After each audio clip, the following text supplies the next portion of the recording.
Olá, queridos, a paz do Senhor a todos. Sejam bem-vindos ao nosso canal, o canal Pastor Laerte Sena. E hoje nós estamos de encerramento, dos estudos das nossas lições bíblicas da CPAD.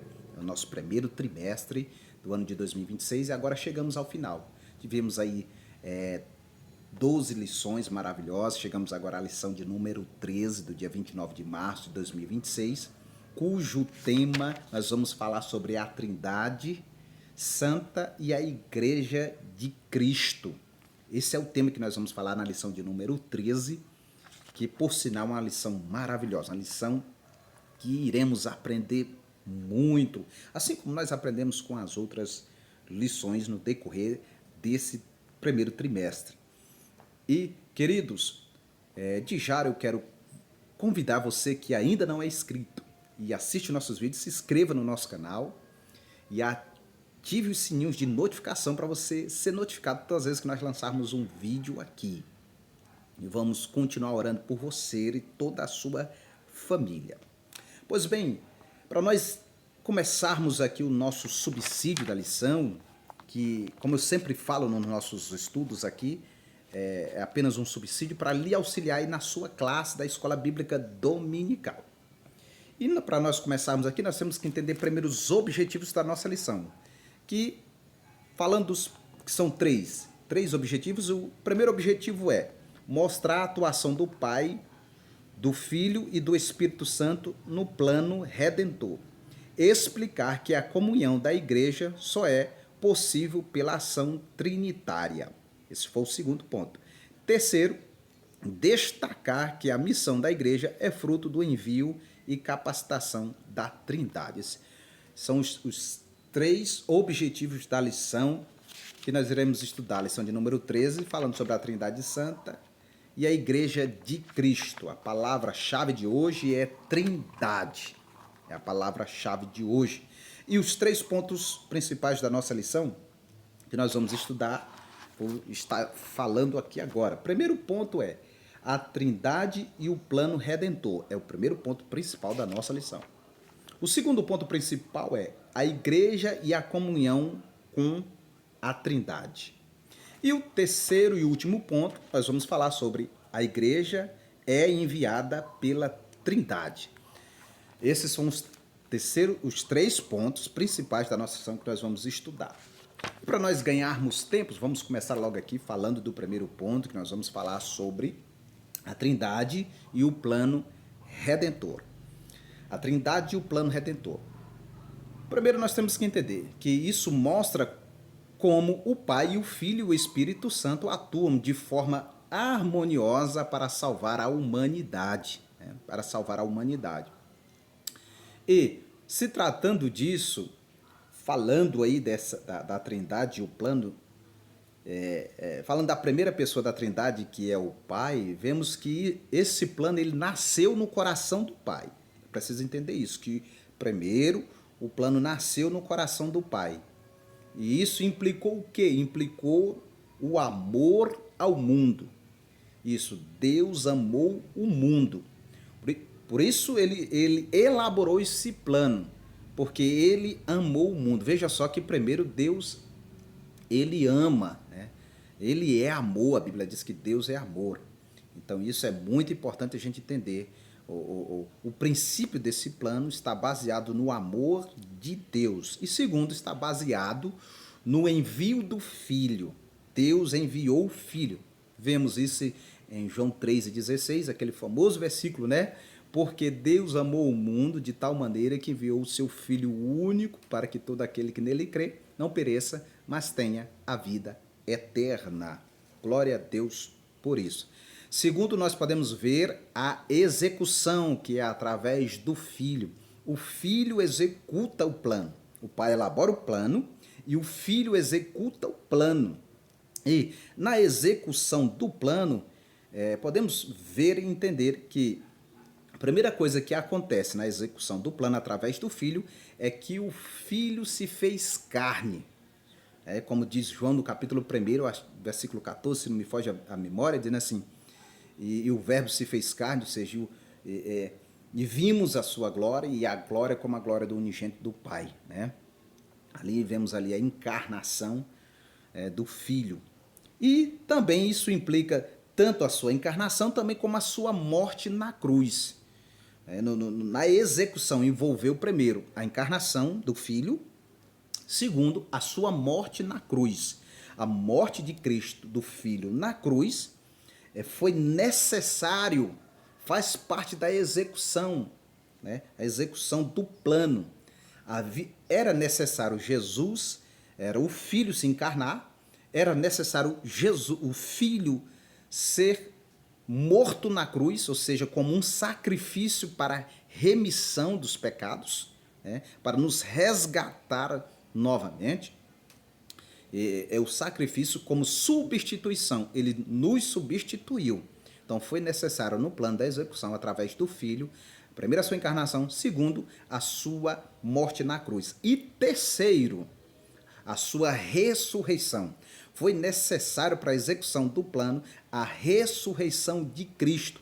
Para quê? Para nos dar vitória a dois algozes, né, grandes, que é a morte e o pecado.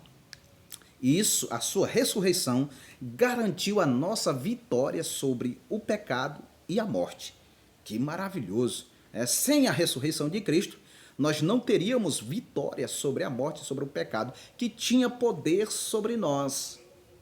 Como a Bíblia diz que, em Romanos, como pelo homem o pecado veio ao mundo e pelo pecado a morte passou a todos os homens.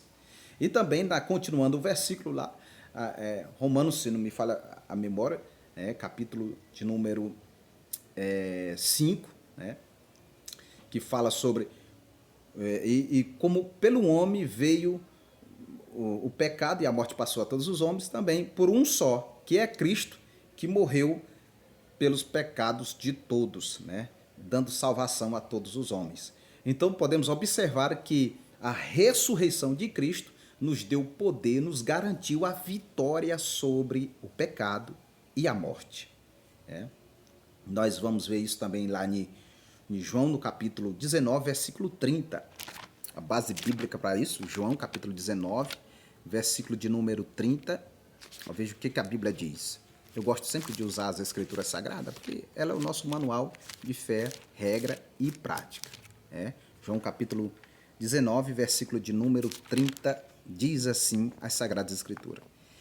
E quando Jesus tomou o vinagre, disse, está consumado. Inclinando a cabeça, entregou o Espírito. Ou seja, quando Jesus ali morre na cruz, ele consumou, o executor, né, o plano da redenção, fazendo parte ali da segunda pessoa da Trindade.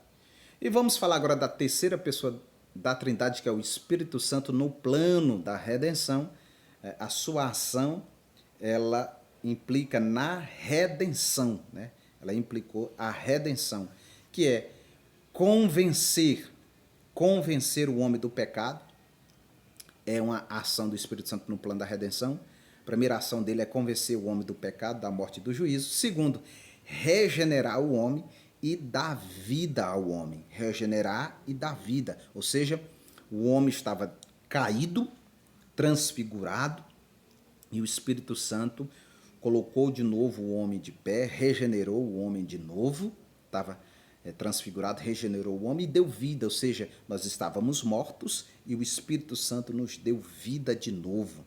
E terceiro, o plano do Espírito Santo na redenção, o Espírito Santo habita no crente, né? E a habitação do Espírito Santo no crente, ela significa morar dentro de nós. E morando dentro de nós, o Espírito Santo nos conduz um processo de santidade até chegarmos a Deus, a ter comunhão com Deus. Então esse é o plano do Espírito Santo, a ação do Espírito Santo no plano da redenção. Primeiro, vamos lá, o Pai planeja, o Filho executa e o Espírito Santo aplica. Glória a Deus. Agora vamos falar do segundo ponto da nossa lição. O segundo ponto principal, nós vamos falar sobre a igreja e a comunhão com a Trindade. Quando falamos da igreja, a comunhão com a Trindade, significa que a igreja ela nasce da Trindade. É importante entender isso. A igreja nasce da Trindade, não é de outra coisa, é da Trindade.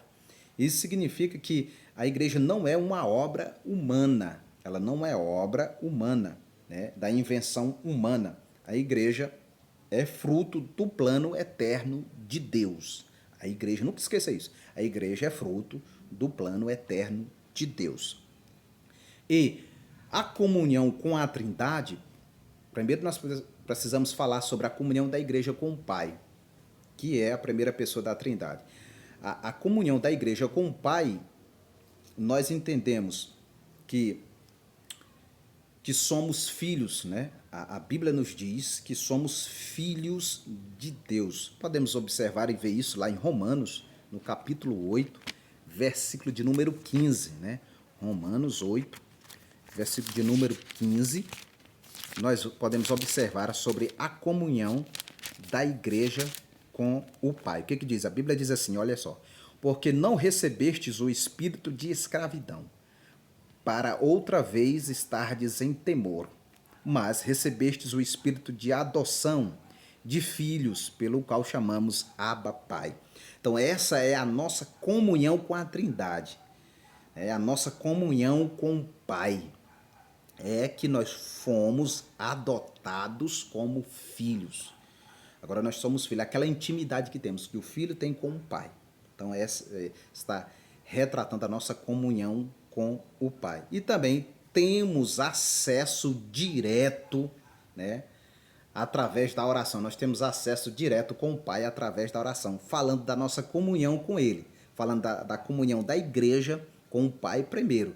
Nós recebemos o espírito de adoção, somos adotados e, segundo, nós temos livre acesso, um acesso direto com o Pai. Então nós temos agora comunhão com o Pai, comunhão com o Pai. E isso implica muita coisa, isso é muito importante para nós entender, porque antigamente o homem falava-se ao sacerdote e o sacerdote falava-se a Deus. Agora não.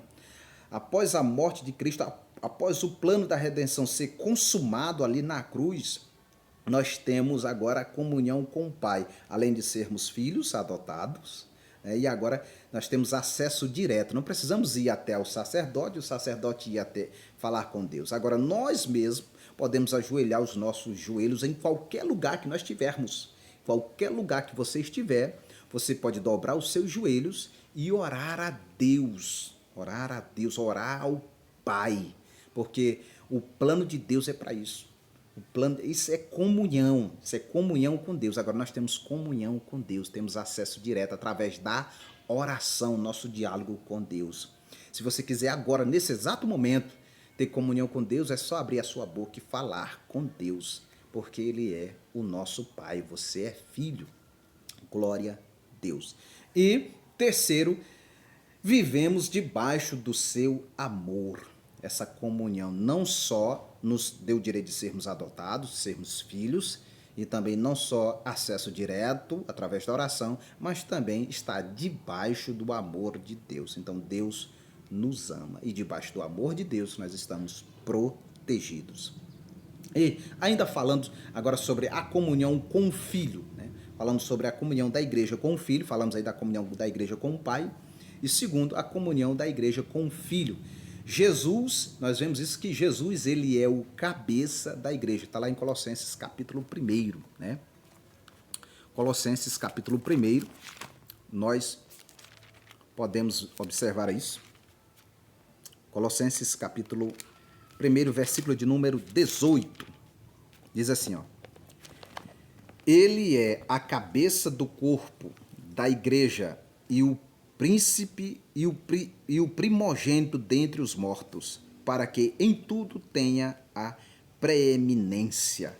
Significa que Cristo é a cabeça da igreja. Então aqui fala da comunhão da igreja com o Filho.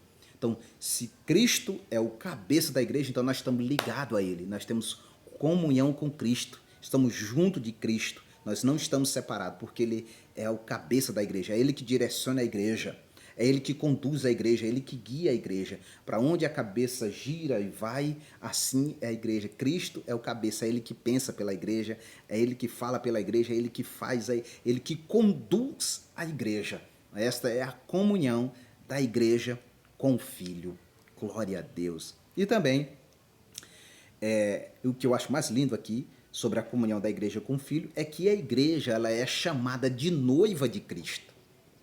Que comunhão maravilhosa. Tem uma comunhão maior que essa, com o Filho? A igreja ela é conhecida, ela é chamada de noiva de Cristo. Né? Podemos ver isso lá em Efésios, capítulo de número 5. Vamos lá, Efésios, capítulo de número 5, versículo de número 25. Efésios 5, versículo de número 25. Diz assim: vós, maridos, amai vossa mulher como Cristo, como também Cristo amou a igreja e a si mesmo se entregou por ela. Versículo 26. Para santificar, purificando-a com a lavagem da água pela palavra. Versículo 27.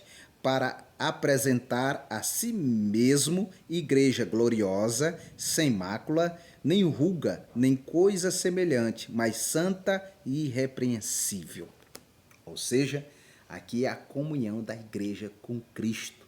Ela é conhecida como a noiva de Cristo. Assim como está dizendo assim, Paulo está dizendo, fazendo aqui uma conjectura, né?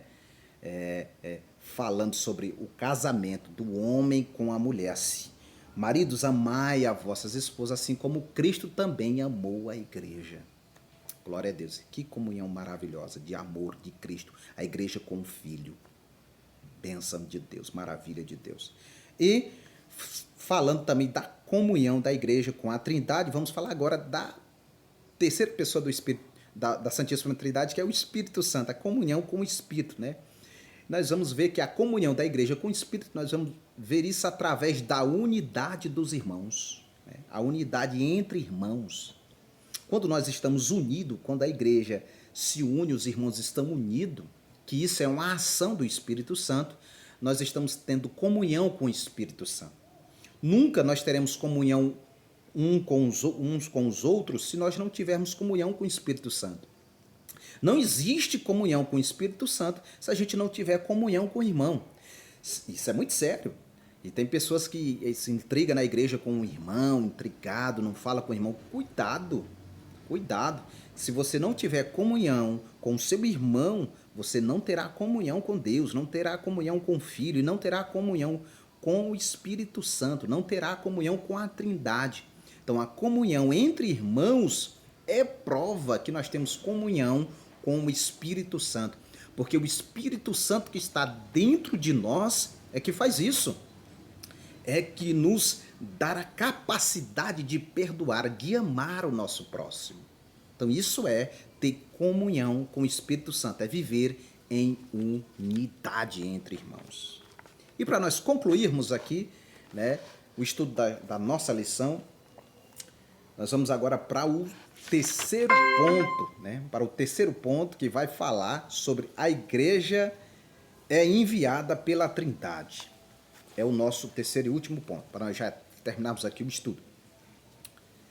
Aí nós vamos falar sobre a igreja, ou seja, a igreja é enviada pela Trindade. A igreja é enviada pela Trindade. Primeiro, a igreja, vamos falar que a igreja é enviada pelo Pai. A igreja é enviada pelo Pai, porque o Pai foi o autor do plano eterno da salvação.